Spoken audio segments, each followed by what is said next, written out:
I mean, can you imagine somebody having $32 million? $32 million. And this person has nothing? There are no nations. There's Apple, Exxon, and Berkshire Hathaway. Corporations are the real superpowers here. You should be able to operate without any regulation or restriction whatsoever. Just because they make good financial decisions or have generational wealth does not mean that they deserve to be penalized for it. After all, you're billionaires. You are smart enough to know what's best. You know, everybody's like, you taught that from school, everywhere. Big business. If you want to be successful, you want to be like Trump, gimme, gimme, gimme, push, push, push, push, step, step, step, crush, crush, crush. All right, hello friends, welcome to my channel. My name is Dasia, and if you are new here, you get an extra welcome because today's exciting. We're gonna do one of my favorite things, overthink, all right? In the past few weeks, we have heard every single reason under the sun about why Trump and Elon have won the election.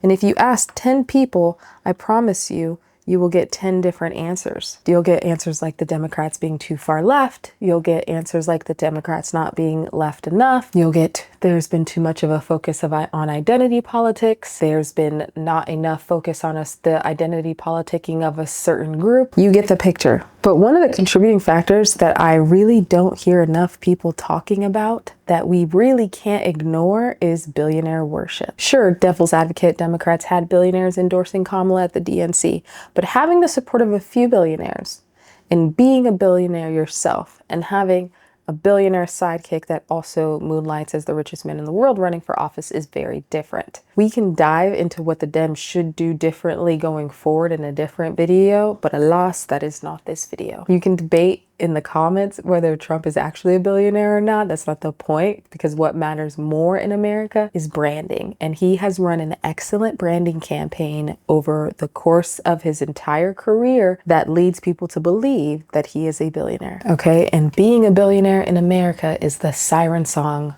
of the people. It is what a lot of people perceive as deserved power. In America, billionaires aren't just wealthy, they are gods, okay?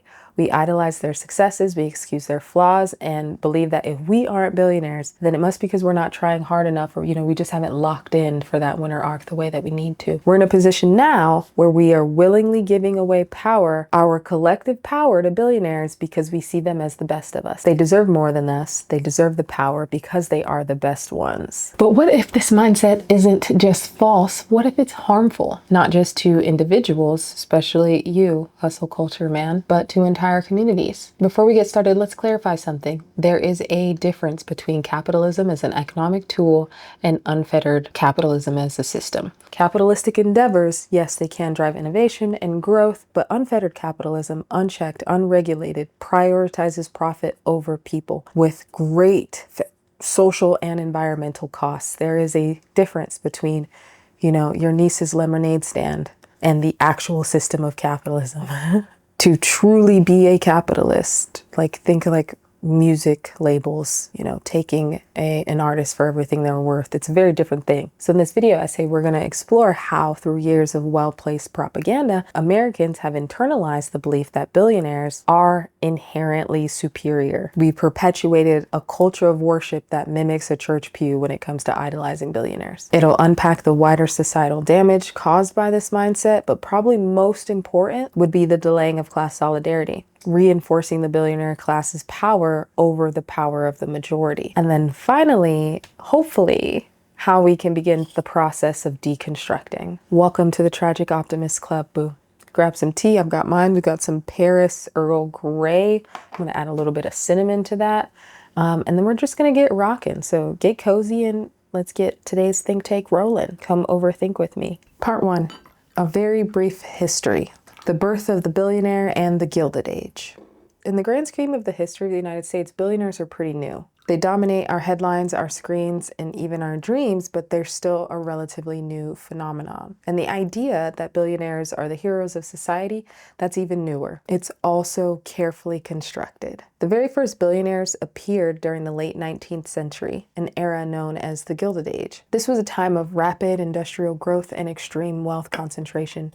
Figures like J.D. Rockefeller, Andrew Carnegie, Cornelius Vanderbilt were able to grow fortunes so large that they reshaped the American economy economy and society itself. Even still, public sentiment towards these figures was at best ambivalent. These men were celebrated as visionaries by some, but most of them viewed them with a very deep suspicion. They had ruthless business practices, they were monopolistic, and of course the mark of a true capitalist is the exploitation of labor. It was so bad that it earned them the nickname robber barons. Okay, so take J.D. Rockefeller for example. He became the world's first billionaire in 1916 thanks to Standard Oil's monopolistic control of the oil industry. Rockefeller crushed competition and controlled over 90% of the US oil production, earning him an unprecedented wealth but also public outrage. Andrew Carnegie, meanwhile, built a steel empire while preaching the gospel of wealth. He claimed that the rich had a moral obligation to give back, but only after profiting from the poorly paid, overworked laborers who made his fortune possible. I hope that you're noticing a theme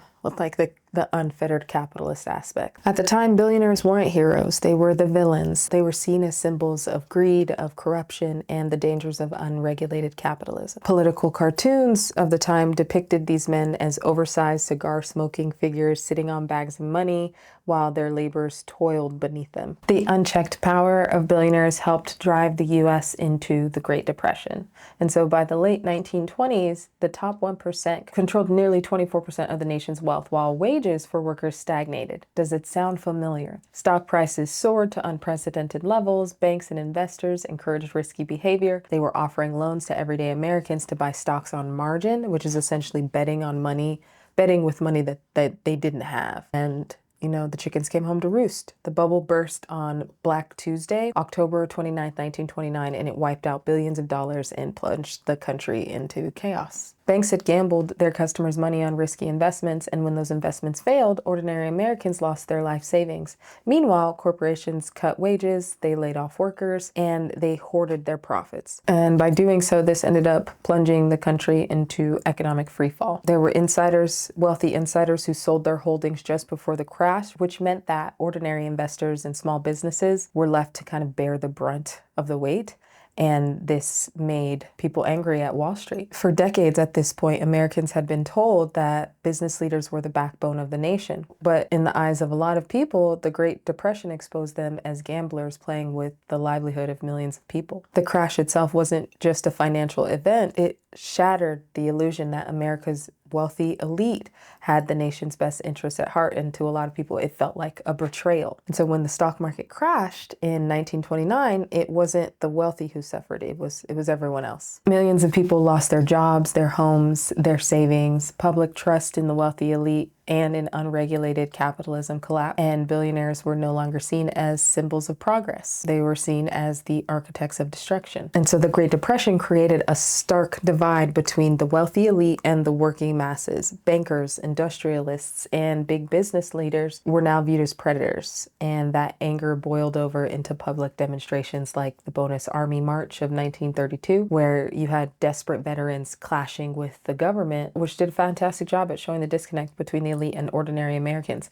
Even President Herbert Hoover, who was a staunch, hardcore defender of laissez-faire politics, which is basically like let it do what it do. He became the symbol of elite indifference, and his refusal to intervene during the crisis nicknamed him Do Nothing Hoover, further cementing the distrust of the wealthy and those who protected them. By the time FDR took office in 1933, the public's faith in big business and the wealthy had been shattered. So he capitalized on that distrust and used it to justify wide-scale reforms that directly challenged concentrated wealth. Hashtag the New Deal. The wealthiest Americans faced a 94% tax rate, ensuring that their fortunes had to contribute to the public good. So this is where we start to get programs like Social Security. We start to see the GI Bill. We start to see unemployment insurance. These were created to protect vulnerable Americans from future economic disasters. And the 94% tax rate wasn't just about taxing the wealthy, it was about investing in the public good. It was used to fund programs and infrastructure that improved lives across generations, many of which are still present in American society. FDR also made sure to introduce laws to stabilize the banking system, so that's where we start to see things like the Glass-Steagall Act of 1933. The purpose was to separate commercial commercial and investment banking to prevent risky speculation. Under FDR's policy, wealth inequality shrank dramatically, and this was the direct result of a progressive tax and labor protections. And by the 1950s, the top 1% controlled only 10% of the nation's wealth, which is a huge shift from the Gilded Age, where, you had the top 1% of Americans controlling almost 24% of the nation's wealth. Is this what they meant when they say make America great again? The New Deal didn't just regulate wealth, it reframed it, and Americans began to see the government and collective action as solutions to inequality rather than relying on the so-called genius of billionaires. You're billionaires. You were smart enough to know what's best. They were no longer admired as visionaries. They were seen as threats to democracy, which had led to their power being curbed through taxation and regulation. But as we'll see, and as we see now, this hard-fought balance would not last. By the 1980s, the pendulum would swing back again, and the billionaire class would rise, this time not as threats to democracy, but as its supposed saviors. On one hand, the Great Depression exposed the flaws of an unregulated capitalist system, igniting a distrust of the wealthy that reshaped American policies and cultures. But Reagan's presidency would not only undo most of this progress, it would lead the charge on reframing billionaires as moral and economic heroes. And with that reframing came the consequences that we are sitting with today. Okay, Reaganomics didn't emerge in a vacuum. Okay, it was the result of a long-term, deliberate campaign to dismantle the New Deal and place America's economic control squarely in the hands of corporations and businesses. How business interests mobilized against the New Deal. In the decades following the New Deal, business leaders saw their powers diminished. Strong unions, progressive taxation, and government regulations limited their ability to maximize profits. But they did not accept this quietly. Organizations like the National Association of Manufacturers, we'll call them NAM, launched public relations campaigns that painted business leaders as the defenders of free enterprise. One strong example is their television program Industry on Parade, which aired over 500 episodes during the 1950s. They also funded think tanks, lobbying efforts, and educational programs to spread the message that government regulation was the enemy of prosperity. Over the years, unions have achieved a monopoly power over American life. They are able to increase the cost and curtail production of the things we need.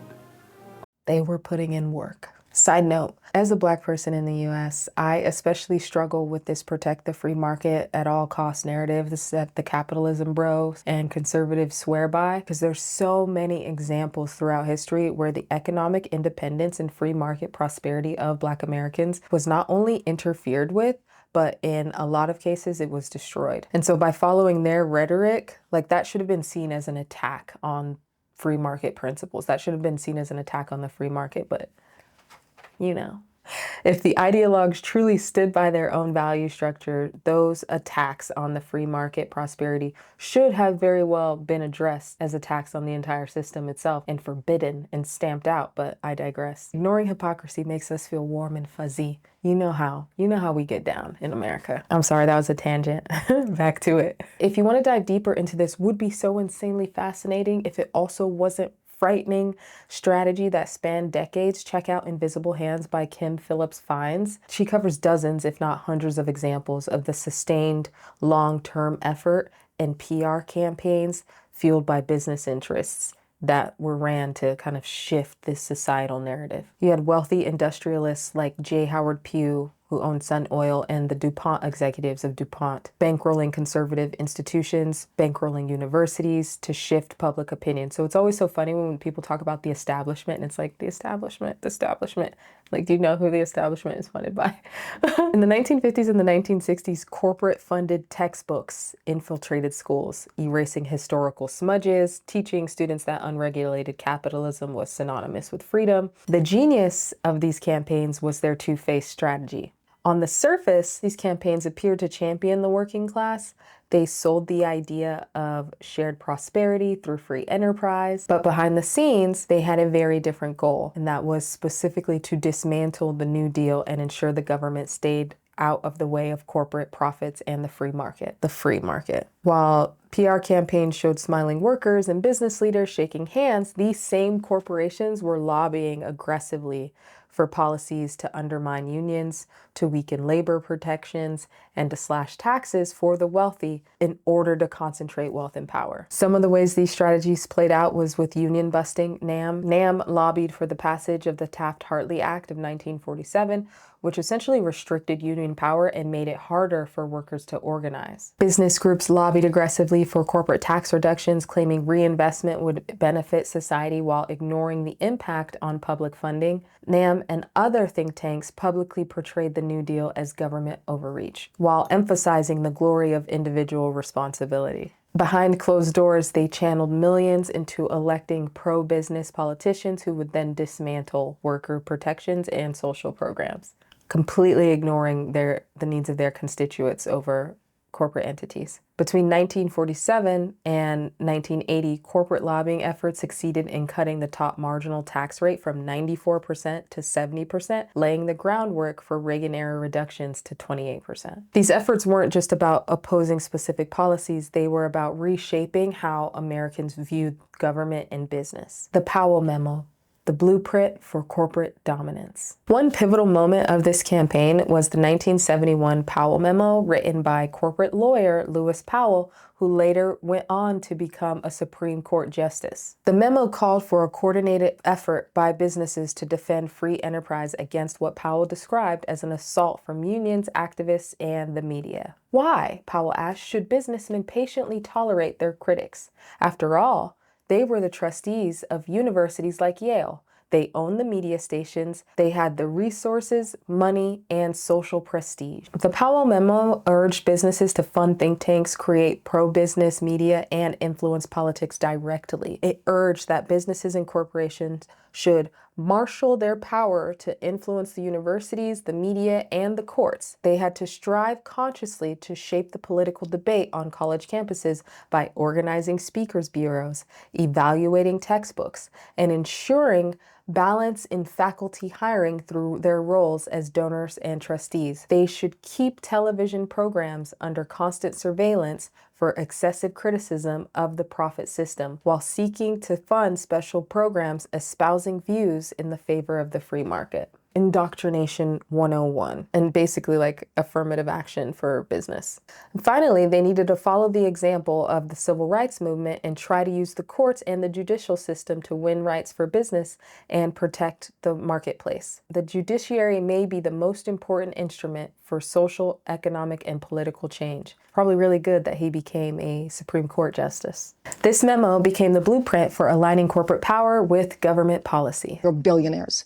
You were smart enough to know what's best. Here's where we start to see the creation of the well-known think tanks of today, Heritage Foundation and the Cato Institute, with the vision of being a network of conservative think tanks that could rival the university system. Historian Ken Philip Fines explains how the evangelical movement was itself gearing up for politics in the 1980s. Early in the year, the Moral Majority had hosted key pastor meetings in Indianapolis, Indiana, designed to encourage ministers to start to use sermons to press for political engagement. All of the participants received a thick packet analyzing biblical passages and showing how they could shed light on contemporary politics, always from the conservative perspective.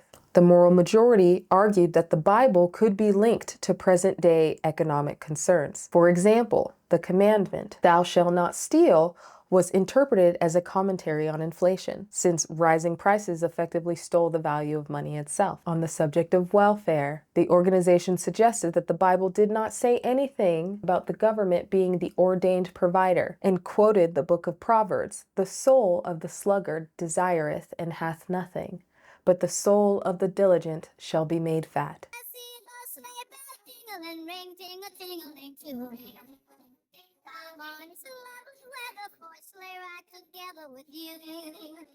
So with a multi-pronged approach of schools, religion, it was only a matter of time. In fact, one of Reagan's speechwriters carefully crafted a talk for the evangelical audience in Dallas. In a note that he wrote to the campaign staff explaining his handiwork, the writer pointed out, "Please note, there are an awful lot of code words, religious allusions, and whatnot built into this, which might be missed if one is not close to the evangelical religion." But then he goes on to share, but if Reagan did not comprehend the multi-layered speech, it was okay, and I quote, "It is not important, however, for for the speaker to understand each and every one of them. His audience will. Boy, will they ever. I believe that faith and religion play a critical role in the political life of our nation and always have. On the media front, in the 1970s, the majority of Fortune 500 companies did not have public affair offices, but within a decade, 80% of them did. In 1971, only 175 companies had registered lobbyists. However, this number grew to 650 by the end of the decade. And by 1978, nearly 2,000 corporate trade associations employed lobbyists in Washington, D.C., which helped increase the number of corporate PACs. Those are political action committees that funnel donations to political campaigns. This number grew from 89 to 821 during the same period. In contrast, the number of union PACs remained stagnant at 250. So by the time Reagan took office, there had been decades of corporate PR working to successfully reframe wealth as a moral public good and government regulation as a threat to prosperity. The PR campaigns of the mid-20th century weren't just advertising, they were propaganda designed to align American values with corporate interests. So what looked like solidarity on the surface was in reality a calculated effort to undo the New Deal and put America's economic future back into the hands of the few. Everyone, for the most part, understands the devastating effects of Reaganomics today, but it's important to note that Reaganomics was only made possible by the culmination of this long-term strategy, delivering massive tax cuts for the wealthy, deregulating industries, and crushing unions. Enter Ronald Reagan, whose presidency marked a cultural and political shift that transformed billionaires from objects of suspicion to aspirational figures. Okay, but Reaganomics wasn't just economic policy, it was an ideological campaign. The idea that billionaires are better than the rest of us didn't come from nowhere. The idea of supply-side economics had been floating around in the conservative business circles for years leading up to the 1980 election. But it was under Reagan that the administration was fully able to sell us the idea that if billionaires got richer, then their wealth would trickle down to everyone else. His policies dismantled much of the New Deal framework. The Economic Recovery Tax Act of 1981,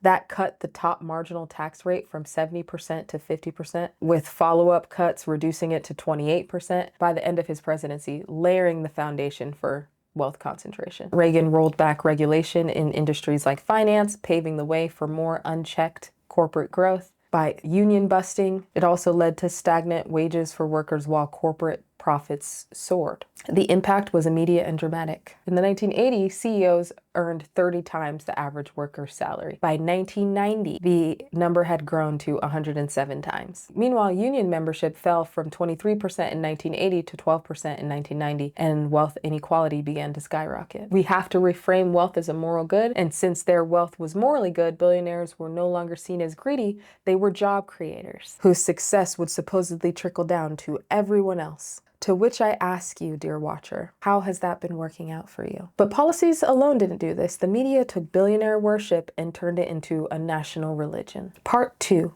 Media and cultural influence. Billionaires as the moral ideal. If policies built the pedestal, media gave billionaires the spotlight. And in America, where celebrity worship has become its own religion, billionaires emerged as the ultimate idols. Wealth and fame are deeply intertwined, two sides of the same coin. But this didn't happen by accident. The 1980s were a turning point in how we viewed wealth. Reagan's economic policies, tax cuts for the wealthy, deregulation, union busting, they all created the perfect storm of conditions for billionaires to thrive. But Reagan also helped reshape the cultural narrative. Wealth was no longer something to be suspicious of, it was something to admire. His message that the success of the rich would trickle down to everyone else perfectly aligned with a media landscape ready to glorify extreme wealth. Hollywood captured the spirit of the era through movies like The Secret of My Success, which sold the dream that anyone could climb to the top. The billionaire was no longer just rich and lucky, they were aspirational and deserving. Now is when we begin to see the rise of Wall Street culture on a mass scale. We're seeing films like Wall Street introducing the iconic line, "Greed is good." The TV show Lifestyles of the Rich and Famous became a cultural phenomenon showcasing the opulent lives of the wealthy. Your host is celebrity interviewer Robin Leach. To Up Close and Personal with Robin Leach. While the wealth gap grew in the background. The message was clear.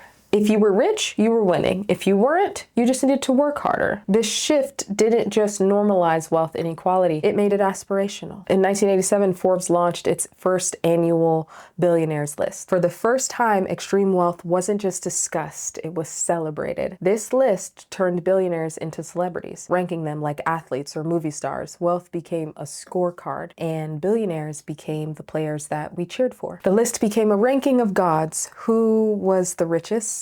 Who had moved up, who had fallen. It gave wealth the same excitement and spectacle as sports or Hollywood. It was a cultural statement.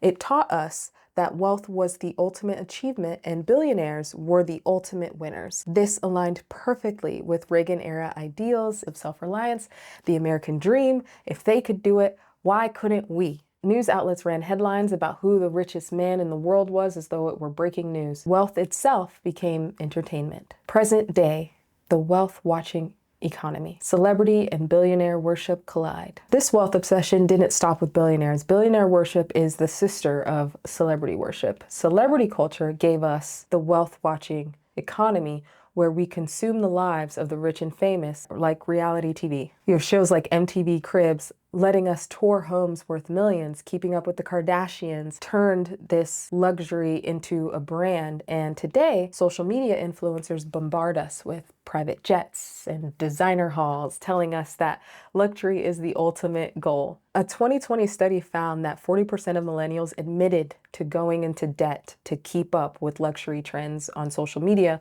while not being able to cover a $400 emergency. This obsession hasn't slowed, it's accelerated. Social media accelerates this problem, and we're bombarded with images of wealth and privilege, creating an unattainable normal. People feel pressured to live beyond their means. They feel pressured to chase a lifestyle that they cannot afford. Today, we've reached the point, we reached the goal. Billionaires are not only admired, they're framed as moral saviors. We have space launches by Musk and Bezos and Branson. They're sold as saving humanity because that seems more practical than actually engaging with humanity here. Philanthrocapitalism makes billionaires look generous, even though a significant portion of them are only giving away small fractions of their fortunes to avoid taxes. For example, when you have someone like Bezos who donated his largest known donation of $100 million to food banks, headlines praised his generosity. While being worth over $130 billion, $100 million is 0.1% of his wealth. Let's put that in middle class terms for you. Let's be generous and give you a salary of $120,000 a year. His $100 million donation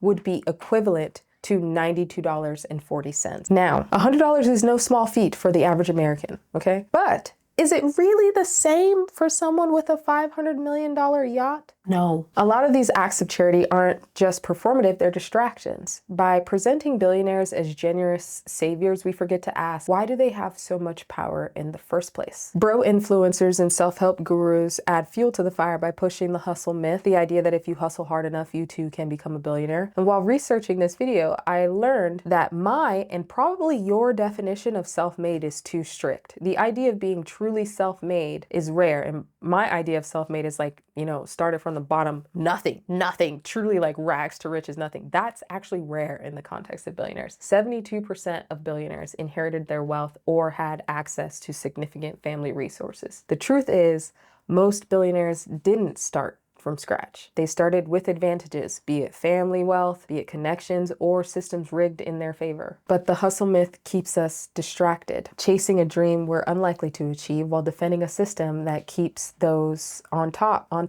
In fact, one of the biggest drivers of billionaire wealth is something most people don't think about or even know about, and that's capital appreciation. Billionaires grow their wealth by holding on to assets like stocks and real estate, which increase in value over time. They don't even have to sell these assets to benefit. They can borrow against them, sometimes interest-free, but more importantly, tax-free, funding lifestyles that most people won't have access to. This is the real secret to billionaire wealth. They don't actually rely on paychecks or or hustle. They rely on systems designed to grow their wealth while avoiding the taxes that most of us have no choice but to pay. Foundations, SPACs, nepotism, offshore accounts are some of the tools that billionaires use to keep their wealth growing while paying as little as possible. Through private foundations, they receive huge tax breaks while controlling how their money is spent, often funding projects that benefit their own interests. Offshore accounts and shell companies hide their wealth entirely, avoiding taxes that fund the public services that the rest of us rely on. And nepotism ensures their families remain in power, passing wealth down while most people struggle to climb the economic ladder. The worship of billionaires and celebrities stems from the same place: an obsession with success and visibility and the illusion of merit. Those Reagan-era policies planted the idea that billionaires are saviors of the economy. Media turned them into celebrities, and we as a society accepted wealth as virtue. If they have it, it must be because they're great. Just because they make good financial decisions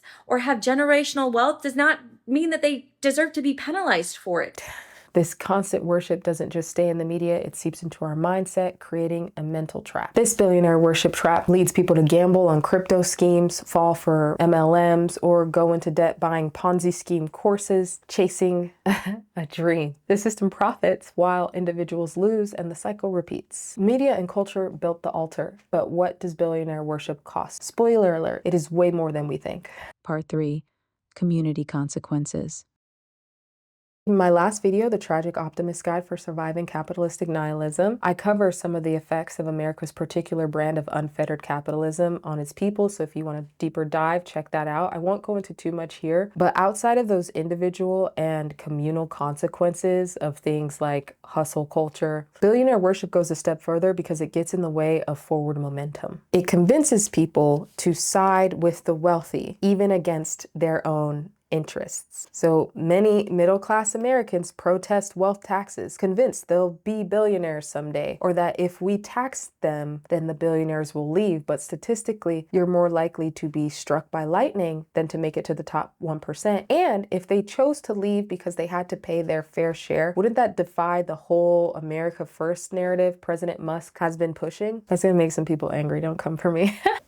Editing Dasia here. This piece is especially funny because at the time of me editing this, President Musk and Vivek Ramaswamy have just shown one of their true cards, and in doing so, they have unintentionally caused a rift between them and MAGA. Elon and Ramaswamy have basically come out to say that, like, hey, American culture breeds mediocrity. That's why we need to hire immigrants, you know, specifically immigrants with H-1B visas. The MAGA people are very upset because President Trump ran an entire platform on anti-immigrant rhetoric, and to turn around and say essentially, hey, Americans suck. We're not going to hire you. Groceries are still going to be where they're at because we're going to hire more immigrants because it's most cost effective for us. Maybe it's a complete coincidence that Vivek and Elon are billionaires and that President Trump is aligning his cabinet with billionaires, but also maybe it's not.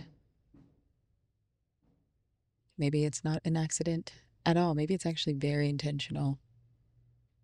Okay, back at it. The point is, this aspirational solidarity protects the wealthy at the expense of everyone else. It's misplaced loyalty that fuels division. It pits workers against each other. It distracts us from systemic problems and leaves communities fighting over scraps while billionaires push culture war rhetoric and hoard resources and power. You're talking about a coup. No, not. Talking about saving this country before Singer replaces us with a bunch of transgender illegals that will do everything. Save the boogeyman shit for the idiots watching VNN. How do you propose to handle the Justice Department?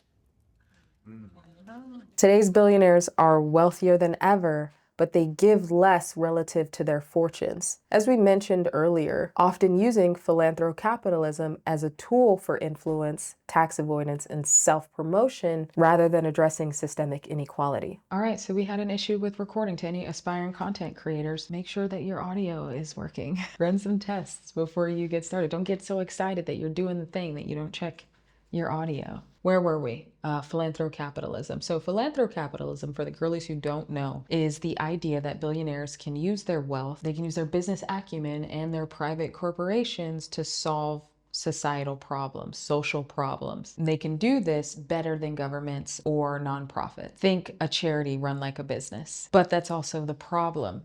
It prioritizes control and profit and personal legacy over meaningful change. They do this by often ignoring the root causes of inequality. They fund projects that reflect their own personal interests, so think like Elon Musk's Mars colonization, instead of us focusing on systemic solutions like housing reform or universal health care.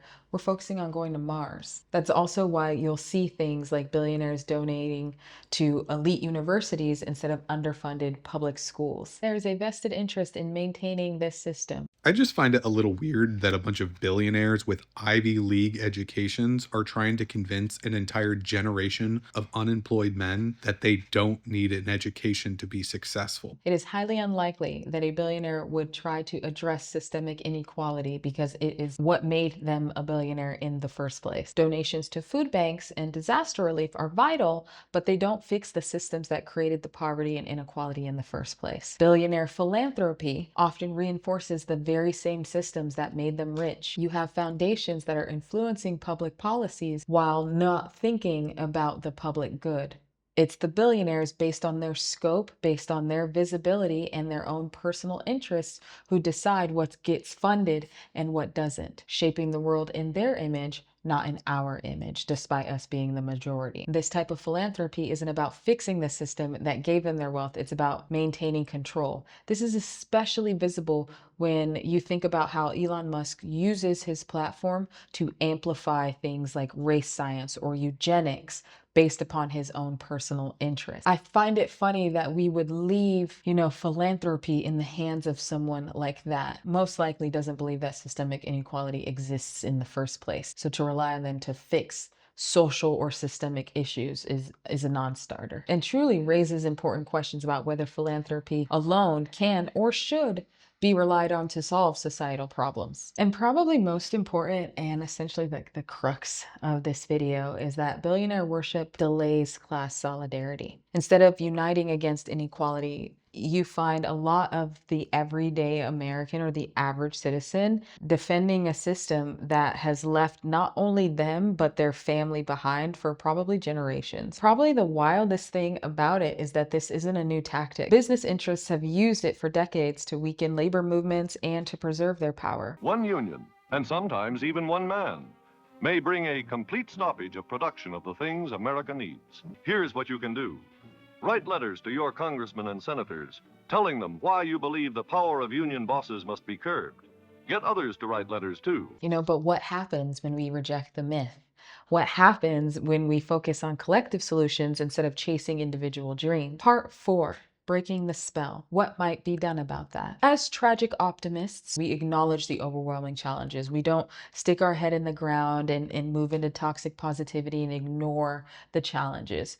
We just don't give in to despair. We know that they're there and we face them head on, and we fight anyway because we understand that every step forward counts, despite knowing that the odds may not be in our favor, because even those small changes matter. And a lot of times we'll hear things like, oh, well, the small day-to-day work that you're doing doesn't matter. The whole system needs to come down. And what I really want people to understand is that this is a very immature take. It's incredibly immature, and I get it, you're impassioned. The whole system, man. And it's like, it's a very immature take because it posits the assumption that the adults in the room will come and, pick through the rubble and then rebuild a system. And it's not realistic and it's not helpful. And all you have to do, and I don't want to say all you have to do because I don't want to give like a single simple solution, because there is no single simple solution to anything that I'm talking about.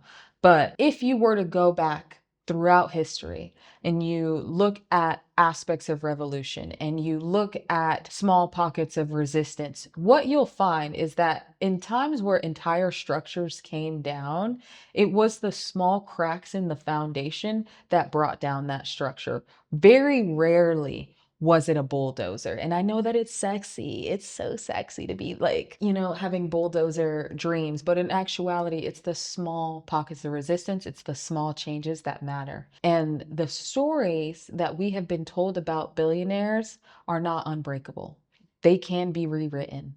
And it starts with us. In fact, now more than ever, it is starting with us. We are currently in a second Gilded Age right now. That is what is happening. Do not be mistaken. But with that realization that we are in the second Gilded Age, there's been an interesting shift happening. And if you're someone who's been paying attention, or you're someone who's well versed in history, or you spend a lot of time engaging in social listening, then you've probably noticed it too. For decades, we've been told to admire billionaires and that their wealth is proof of their genius and their morality. But now the cracks in that story are starting to show. We're seeing things like de-influencing trends. We're seeing mass movements of blocking celebrities. There are growing signs of resistance. In my opinion, and I say this to you as somebody who I feel has like one foot firmly planted into the past or very analog, and then one foot firmly planted as a digital native. Like, I remember what the world was like before social media. I'm pretty grounded in that sense. And then one thing that definitely jumps out to me, in my opinion, social media, for all of its flaws, has done something very interesting. Everyone knows pretty clearly the negative effects of social media. But one of the things that I don't see us talking about nearly enough is how social media has inadvertently sped up the dissatisfaction that people feel when it comes to crushing under the weight of capitalism. Before, we only glimpsed extreme wealth through TV shows like MTV Cribs and Architectural Digest, but now we're mainlining it. Every scroll shows us private jets, luxury yachts, lifestyles that most people will never be able to afford. And instead of inspiring us, it's backfiring. Clout chasing, flaunting wealth on social media has accidentally fueled something that I feel like billionaires and the ruling class did not expect, and that is the sprouts of class solidarity. Sometimes what's left behind can grow better than the generation before, if given the chance. The more people see the opulence, the luxury, the excess, the harder it is to ignore the weight of capitalism crushing everyone else. The dissatisfaction is growing, and it's mobilizing resistance to these themes faster than ever before. But I don't know, y'all tell me if you feel like social media has kind of sped things up a little bit. But if anything, it should make you ask yourself the question, is it possible that social media has sped up any form of revolution by way of platforming extreme dissatisfaction? Like, on one hand, it has like numbed us to the point where we're just like so overwhelmed with everything we can't move. But on the other hand, dissatisfaction is important, because change doesn't happen unless dissatisfaction is present. Angry is good. Angry gets shit done. If people weren't mainlining visibility into greed, into excess wealth brought on by profits over people and lifestyles that they'll never have, how much further out would we be from coming to a consensus that something's gotta give? This is really obvious in the lack of empathy that has been found around incidents like the Billionaire submarine implosion, but it's taken on a whole new life in the average American who's watching mainstream media work OT, work overtime to control the narrative around Luigi Mangione. In America, we do not kill people in cold blood to resolve policy differences or express a viewpoint.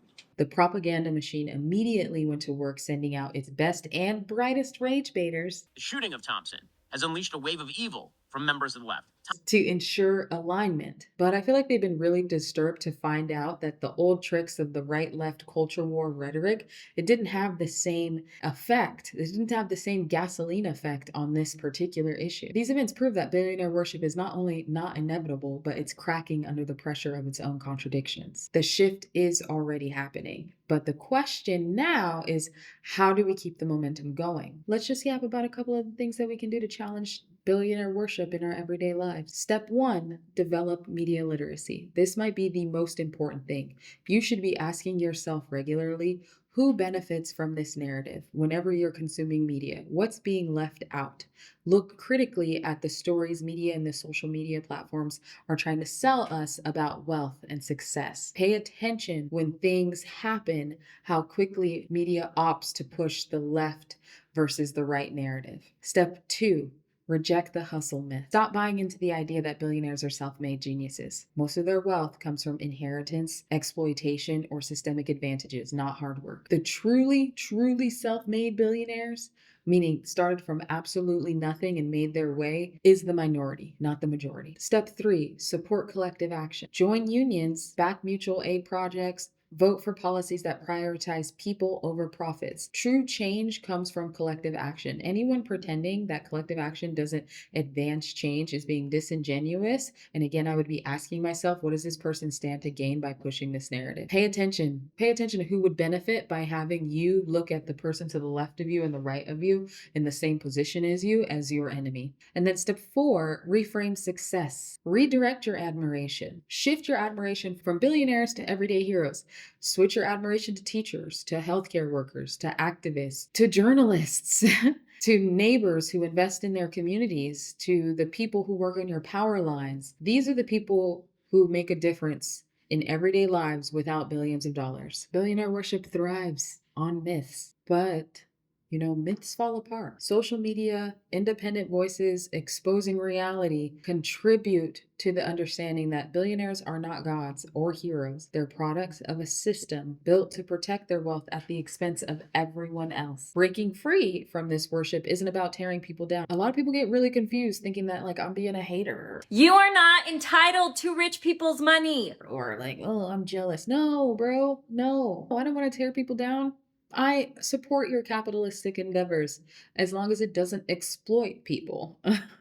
Entirely possible. It's entirely possible to not exploit people. So it's more so about building something better. I don't want you to think that I'm blaming capitalism for all of the problems in the world, but every single problem has context, whether you want to hear it or not. Context is there. This is more so about standing together and supporting each other, and refusing to let fear and manufactured division Save the boogeyman shit for the idiots watching VNN. Tear us apart, keep us apart. Real power doesn't come from billionaires. It comes from collective action. Question the stories, question the myths, hold the wealthy accountable, and believe that change is possible. But the very first step to change is waking up. All right, that's all I got for y'all today. Thank you to everyone who's taken the time to support my channel by showing love on my videos, and an extra special thank you to those of you who are a channel member. I appreciate you so much. Hopefully by the end of this video, you guys have some insight into how propaganda has shaped so much of our attitudes, but also how you can take control of the narratives instead of being controlled by them. I'm excited for y'all to share with me. Let me know your thoughts on billionaire worship. Let me know, Dasia, you're tripping. The billionaires are our saviors. They're gonna let us into a bunker and take care of us and do all of these things, and you're just being a hater. Daddy Musk has got us. Let me know. I'm definitely curious, and I will see y'all in the next one.